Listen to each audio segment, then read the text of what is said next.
बिस्मिल्लाहिर्रहमानिर्रहीम। अस्सलाम वालेकुम नाज़रीन, मैं काजी बिलाल हूँ और आप मेरा यूट्यूब चैनल देख रहे हैं। शोर शराबा, धांधली, नारे, इल्ज़ामात के बाद आखिर शहबाज शरीफ जो है मुल्क के वज़ीर-ए-आज़म बन गए हैं और उनको मुबारकबादें दी गई। 201 वोट जो है ना वो मिले उनको, और उनके जो मुखालिफ थे उमर अयूब खान, उसको 92 यानी 92 वोट मिले। अब चैलेंजेस बहुत हैं, लड़ाई झगड़ा है। अगर मौलाना फजल रहमान ने दूसरी जानिब ठीक 15-20 मिनट बाद या आधे घंटे बाद जो है प्रेस कॉन्फ्रेंस करके शहबाज शरीफ के वज़ीर-ए-आज़म बनने और इंतखाबात में धांधली के फ़ौज के किरदार को उजागर किया। उन्होंने वाज़ेह किया कि हम किसी इस्टेब्लिशमेंट को या किसी फ़ौज को नहीं मानते जो सियासत में आगे मुदाखलत करती है। और शहबाज शरीफ पर उन्होंने जो तनकीद की है, कमाल तनकीद की है। जरदारी पर जो उन्होंने तनकीद की है, कमाल तनकीद की है। उन्होंने बिल्कुल कोई लिहाज नहीं रखा किसी का, और रखना भी नहीं चाहिए। उन्होंने कहा इन्होंने कोई ठेका लिया हुआ है या इनकी मिरास है कि हर दफ़ा यही लोग जो है ना वज़ीर-ए-आज़म बनेंगे। और वो कहते हैं कि इस बलूचिस्तान असम्बली ख़रीद ली गई, सिंध असम्बली ख़रीद ली गई, और ये एक बहुत बड़ा और खौफनाक इल्ज़ाम है पीपल्स पार्टी पर और ख़ास तौर पर जरदारी पर। वो इसका जवाब दें, शहबाज शरीफ इस चीज़ का जवाब दें कि आखिर ये इतने बड़े इल्ज़ामात एक सीनियर और जय्यद जो है सियासतदान ने क्यों लगाए हैं।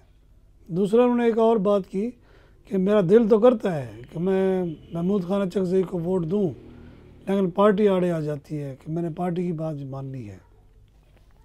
और ये मौलाना फजल रहमान की बातें जो हैं, तो एक और बात इसमें उन्होंने ज़बरदस्त की है। उन्होंने कहा जी हम अमारात इस्लामी अपना अफ़गानिस्तान गए तो वो भी अमेरिका को बुरा लगा, तो हमारे ख़िलाफ़ तो साजिश, आलमी साजिश हुई है। यानी कि हमने पाकिस्तान को मजबूत करने, इस्लामी क़ुव्वतों को मजबूत करने की बात की तो हमें उसकी सज़ा मिली।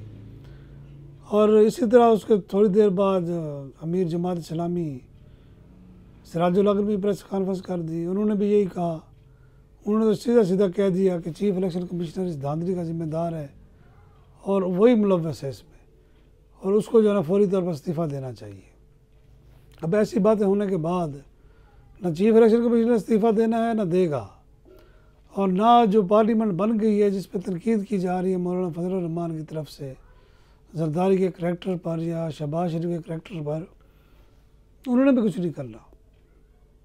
बल्कि जरदारी साहब जिस तरह शहबाज शरीफ आज सदर और वज़ीर-ए-आज़म बन गए हैं, कल को जरदारी साहब इसी तरह सदर बन जाएंगे, उनको भी कोई नहीं रोक सकता।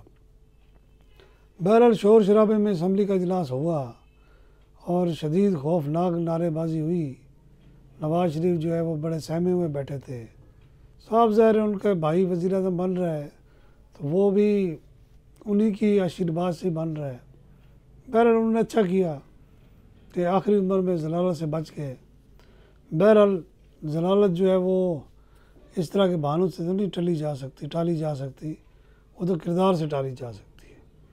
पीटीआई वालों को जब मौका मिला उमर अयूब को, तो उन्होंने अचानक पता चला पीटीवी ने उनको कट कर दिया है। उनको थोड़ी देर बाद जो है वो उनकी तकरीर दिखाना कहा क्या मैंने हिदायत कर दी है। थोड़ी देर बाद उन्होंने तकरीर दिखाना दोबारा शुरू कर दी पीटीवी पर और सारे चैनल्स पर। यहाँ एक ज़बरदस्त पॉइंट बनता है कि शहबाज शरीफ ये कहते थे अपनी पहली तकरीर में कि हम सब को मिलकर लेकर चलेंगे, और पहले दिन उन्होंने झूठ बोल दिया, सबको मिलकर खाक चलेंगे। उन्होंने पीटीआई के जो अपना उमर अयूब जो है वो वज़ीर-ए-आज़म के उम्मीदवार थे, उनकी तकरीर ही नहीं दिखाई, बंद करवा दी। वो तो एहतजाज किया, फिर डिप्टी स्पीकर ने जुर्रत का मुजाहरा किया और वो तकरीर फिर दिखानी। इस तरह मैं यही कहता हूँ कि हम लोगों ने कभी सबक नहीं सीखा और ना सीखेंगे। शहबाज शरीफ ने पहले दिन ही अपने जो साथ मिलकर और सबको साथ लेकर चलने की बात की थी वो झूठ से साबित हुई। और उसके बाद जो है जब उमर अयूब ने फ़र्दन एक एक दिन की कार्रवाई बताई कि किस तरह ये 9 मई का वाक़या हुआ, किस तरह मोहसिन नकवी और आईजी पंजाब और शहबाज शरीफ ने मिलकर ये सारा जो है अपना जुल्म सितम की और दबाने की कोशिश की पीटीआई के वर्करों को और अपना रहनुमाओं को, तो फिर जिसका रिएक्शन ये हुआ। और ये जो रिएक्शन था अभी वो बता ही रहे थे साहब से, आगे उन्होंने फिर नाम भी लेने थे और चेहरों को भी बेनकाब करना था। बहर उसके बाद जो है वो लाइन कट गई, तकरीर उनकी गायब हो गई। अब फिर देखते हैं 1-2 दिन में अखबारों में सेंसर होकर आती है या नहीं आती। अब ये मैंने जो सारा क्रक्स बयान किया है ये आज की कार्रवाई यानी कि 3 मार्च 2024 एतवार की कार्रवाई है।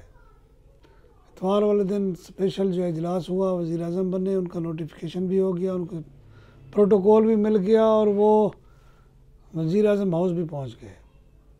पंजाब में उनकी भतीजी बैठ गई है और वफाक में जो है ना वो चचा बैठ गए हैं। अभी अंकल वगैरह जो हैं वो लाइन बना के खड़े हैं, वो सारे मिनिस्टर और वो बनेंगे। यानी कि एक पूरा का पूरा ख़ानदान एक दफ़ा फिर पाकिस्तानी की सियासत पर और पाकिस्तान पर मुसल्लत हो गया है। ये फिर ये कहते हैं जी कि हम मरूसी सियासत नहीं होनी चाहिए। इससे बढ़कर और मरूसी सियासत क्या होगी। उसके बाद आप देखें कि इनके फिर नताइज क्या होते हैं। फिर आखिर पे आकर, क्योंकि इसमें एक ही ख़ानदान की एक ही सोच होती है, जब वो ज़िद पर अड़ जाते हैं तो फिर नुकसान किसका होता है, सिस्टम का होता है। जमहूरी लोग होते नहीं हैं जो एक दूसरे को समझा कर बहला फुसला कर यानी कि दलाइल देकर कायल करके मामलात को हल कर सकते होते हैं, लेकिन यहाँ ऐसा नहीं होगा। शहबाज शरीफ, नवाज शरीफ को पहली दफ़ा वज़ीर आज़म जब उनकी हुकूमत नहीं तोड़ी गई, 3 दफ़ा उनको हटाया गया, सिर्फ किस वजह से कि उनके पीछे आगे जो है ना वो सियासी लोग नहीं थे बल्कि एक ख़ानदान था, एक सोच थी और वो ज़िद्दी सोच थी जिसकी वजह से उनकी हुकूमत गई।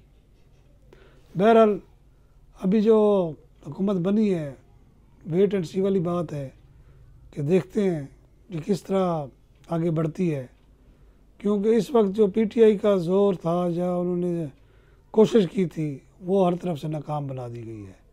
सिर्फ KPK में अली अमीन गंडापुर वज़ीर आला बने हैं, बाकी वफाक में अब अपोजिशन में बैठेंगे।